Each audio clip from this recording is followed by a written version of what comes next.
Losing big clients to advance your career. Hi, my name's David. I'm an independent director of photography. I've worked as a freelancer in the media business for over 20 years.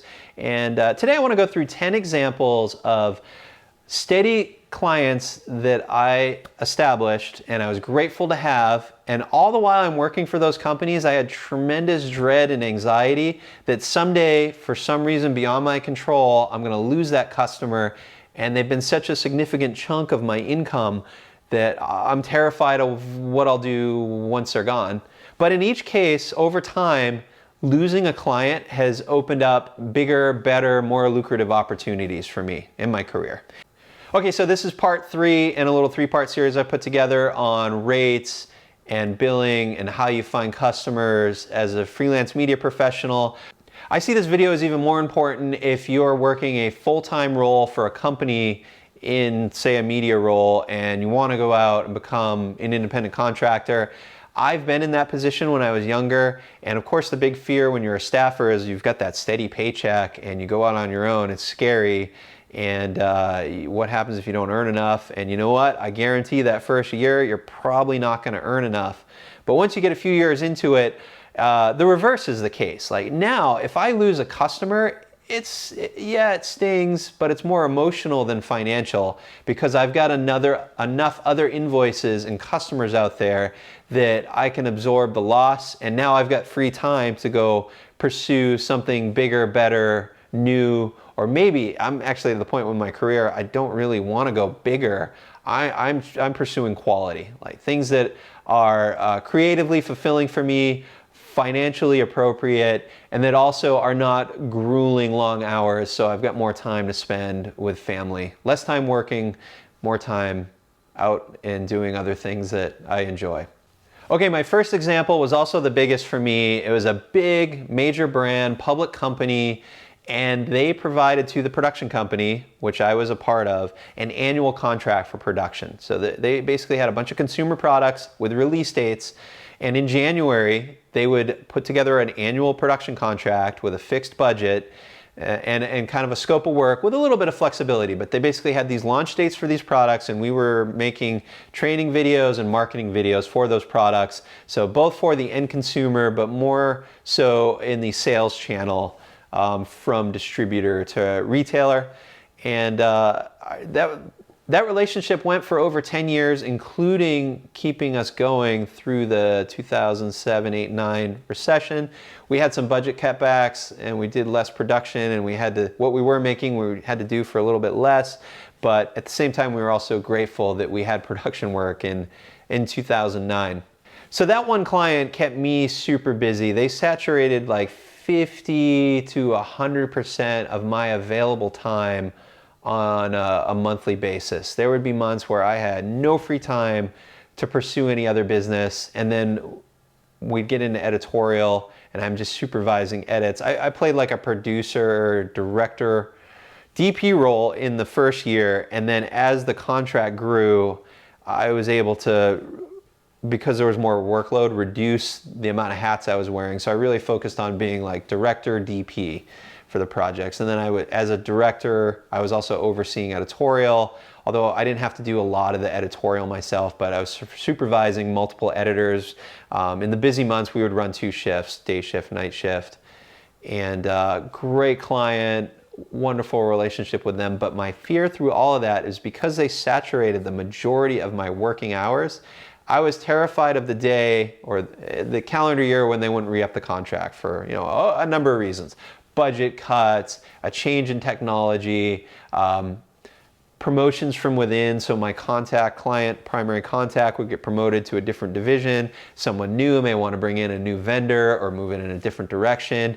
And then as the years went on, then there was the fear of retirement. Like my primary client had been at the company for close to 30 years.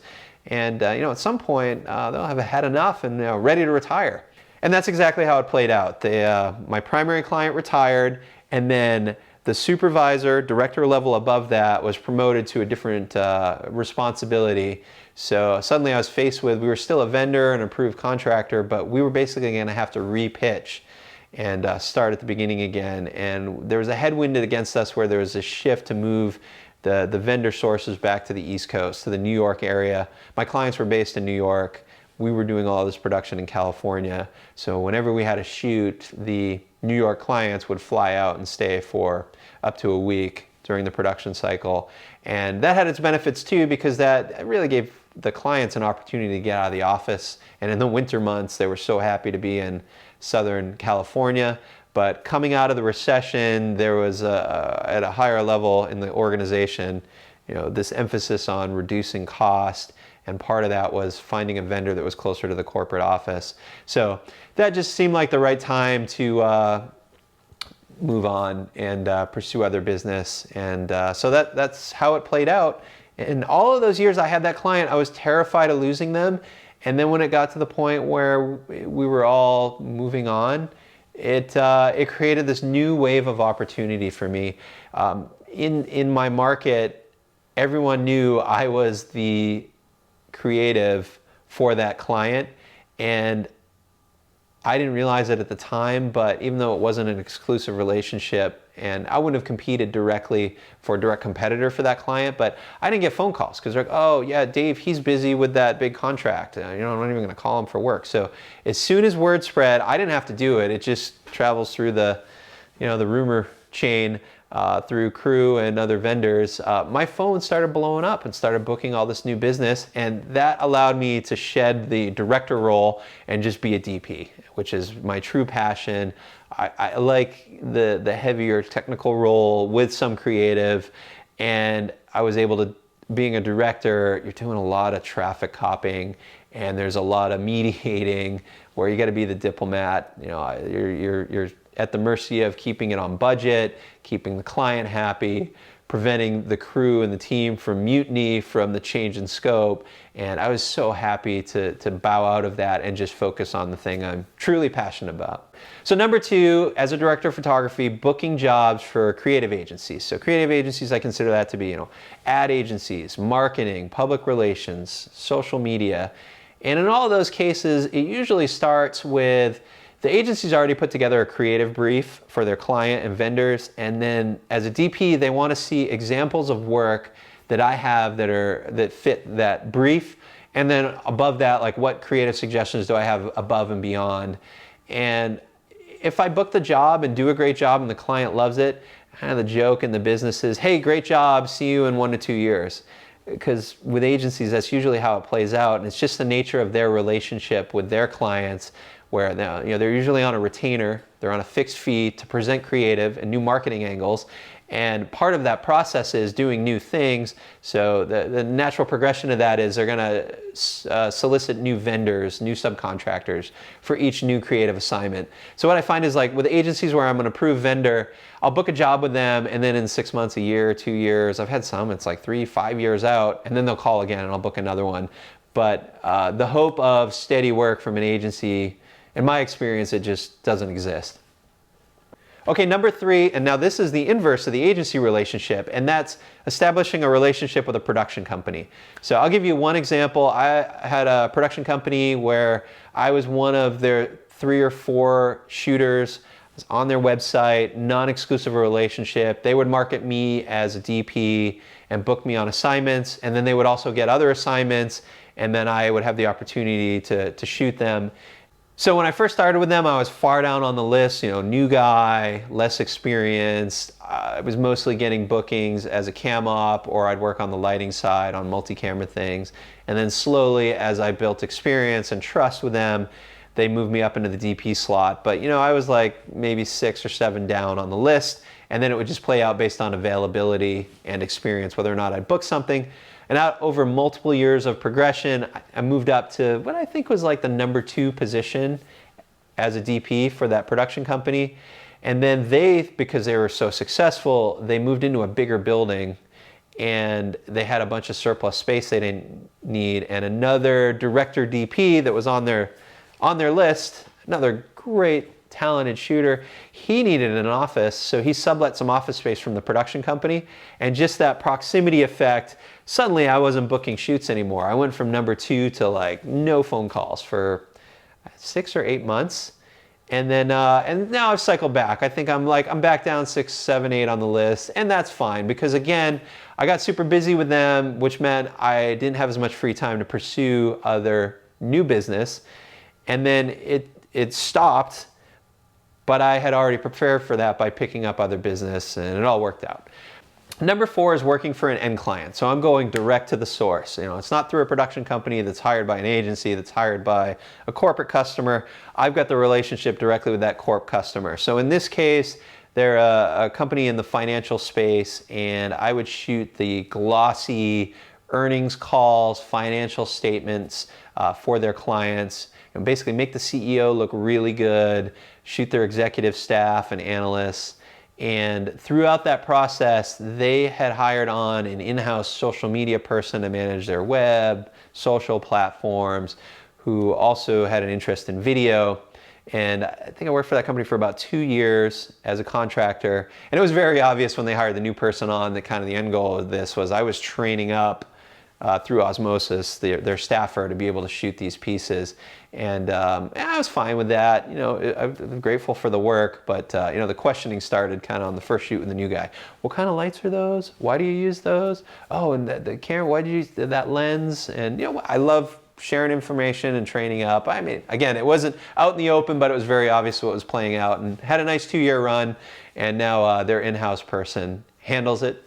Number 5 is recession. So in my case, from 2009 to late 2010, I was the last person standing. I picked up business in a new side of advertising, which was the direct response space. I'd stayed out of that world up until that point. I was just busy with traditional ads through agencies and production companies and corporate communications. And I had colleagues or crew members that I worked with that also worked in direct response, but it just wasn't a space I played in very much. Well, in 9 and 10, a bunch of people left the market, and I started booking shoots as a DP, and I was doing some director DP stuff in that world, and that really carried me in 2010. I had a great year because my corporate communications clients were coming back online. My traditional mid-range TV spot business had kind of dried up, but I made up for all of that doing all of these DR spots. Next example is getting in on the ground floor with a production company. So I had a company when they were brand new, had the opportunity to shoot one of their first projects, and I grew up with them. I was able to shoot bigger as they got bigger, repeat work for their clients. And then after a few years, they kind of exploded in growth, super successful. And unfortunately for me, when you move to that next level, there's a pressure to bring on, just like my agency example, like you got to bring on new creative. And if there's another 0 on the rates and budgets, you can't just bump the subs you've been hiring, add a 0 to their wage and carry on. So for a number of reasons, and I get it, and I've been on the receiving side of that too with companies when they move to the next level. They pass over their in-house or younger, less experienced freelancer, and I get the booking. So anyhow, I've experienced that on both sides. This one hurt in particular because I really enjoyed doing the work, and they're wonderful people, and continue to shoot for that company occasionally. They're awesome, and I wish them tremendous success. And same thing in that case. Once that work stopped for me, I was able to book other work with other productions in town. Number 7 is a producer relationship. So I've got for me, an out-of-town producer. Whenever they would come into my market, they would book me to shoot with my camera gear, tell the story. Last couple of years, we shoot everything on my Arri Amira. I fell in love with the look of that camera and just the ease of workflow. And the problem he was having is when he would shoot in some other markets, hire a local DP in those areas, but they wouldn't own Arri kit. It might be a Sony or Canon. And so he's delivering a consistent look for his clients, and he wasn't able to be consistent in those other markets. So he ended up buying a camera based on my package. And I helped him piece together, like, here's what to look for, buying used, get the camera evaluated, try to find something under this amount of hours. These are the things to look out for. And so I lost the camera business from that producer, but they still hire me when they're in town. I just now, I use my own lenses. They come in with their own camera gear. And that's opened up some referrals too, because, I feel like I was honest and helpful, and I knew I was training my own obsolescence, but I was still willing to help them out. And long term, that's paid off for me in that relationship by gaining other business. Okay, so number 8 is just things out of your control result in you losing the client. And that's the executive parking space. So I had this company, they're in financial space, high-rise building, downtown, parking's a nightmare. There's an underground structure, but my camera truck won't fit down there due to clearance issues. And so about once a quarter, I'd go in and shoot these executive messages. So these are, high net worth, time is money. They got a whole entourage of handlers, the executive assistant, the PR person, the social media person, someone in marketing. Like, we've got all of these people with competing stresses that are trying to micromanage shooting this piece. And then it's like, we only get 15 minutes with the executive, but we only get an hour before to set up. It's on the 40th floor, load-in's a nightmare. You gotta have, insurance clearance, vendor clearance on the day, security check, blah, blah, blah, blah, blah. So on this particular day for this repeat shoot, we couldn't use the loading dock because it was occupied by another tenant's trucks. So they cleared a reserved space for my camera truck at the front of the building, street level. And my instructions were roll up at exactly this time, you pull into that parking space. We've got special clearance for you to go through the lobby with your carts, which normally you're not allowed to do. You got to go through the dock. You're going to come up to the 40th whatever floor. You set up for your an hour. We've got to be ready. As soon as he walks in, he's going to read his teleprompter thing, and he's out. Well, we pull up in the camera truck on time. I was actually a few minutes early. And this fancy, exotic European car, as I pull up to back in, they snake me and take the parking space. And the guy parks and just gets out. Like, he clearly saw us and knew we were backing into that space, and he took it anyway and then just like beelined it into the building. So lost my parking space. That whole operation cost us about 30 minutes. I ended up leaving one of my crew members in the truck because they had to like circle the block. I load in solo. They sort out the parking thing. They find me a different place to park. But at this point, like, we're not going to be ready for this 15-minute window with this executive. So none of this information gets back to the executive. It's just all the handlers like losing their minds because the crew is not ready. And the handlers don't understand the circumstances beyond our control, but it really doesn't matter. It's just, we're not ready, we failed. Like, your one instruction was to be ready to go on time, and we're not ready. So we shoot the thing. The executive guy is pissed, just, behind schedule. Now he's going to miss his next meeting. And boom, that's it. Last job I ever did for that company. Well, turns out I saw it the second the guy walked into the room. The guy in the car that snaked our space, yeah, it's the executive we're there to capture. That's life. You know what? They were a nightmare anyway, and it was better on my blood pressure alone. Number 9, and this is back in my production company days, very similar to number 1. Big client, annualized contract, we're on retainer to create content, and several years of success. We're doing a great job. They're growing. We're helping them grow. Everything we do is a success, which would lead to getting a little bit more budget for the next campaign. And then, because of their success, they were acquired by a bigger competitor, public company. And as part of that merger, my entire set of contacts in the marketing department were replaced by the acquiring company's marketing department. And that was the end of our relationship as a vendor, because the new acquiring company already had relationships. They're in another city. Great job. You got us to this point. Wish you the best of luck. See you later. So that number 9 example, same as number 1. I learned from those two situations that going forward, I don't ever want to put myself in a position where I'm saturating more than 10% of my time or gross billing potential with any one customer. I'm not going to turn away a big lucrative customer, but I'm going to be much faster to staff up or subcontract to cover all of their needs and demands instead of trying to do it myself. So then that leaves me free to build other smaller customers and have a whole batch of invoices going out every month instead of 1 or 2. And we'll end this with number 10, and I'm at the beginning of this, so we'll see how it plays out, but that's relocating to a smaller market. I moved from busy Southern California to now I'm in Texas. However, when I was in Southern California, most of my customers were based outside the state, a lot of New York and East Coast, the South, and A lot of that work for me is travel, and while it's not happening in 2020 because of 2020, I'm confident a large portion of that will come back at some point next year. You know, I was hoping it'd be first quarter, but at this point, I'm thinking it might be second half. But by relocating, I've dramatically reduced my overhead. I've scaled back the business. I don't need as much high-end kit as the market in California demanded. I can work with a little bit lower cost gear, and the gear has just gotten better. The lower price point stuff is like acceptable deliverables, more so than it was a few years ago. So my plan here is less overhead, work less, and yeah, I'm gonna be a little bit more time on the road, but I'm kind of at this point, my son's older now that I'm happy to go back to the travel routine for the next few years. Okay, that's it for today. Thanks for watching, and let's continue the discussion in the comments below.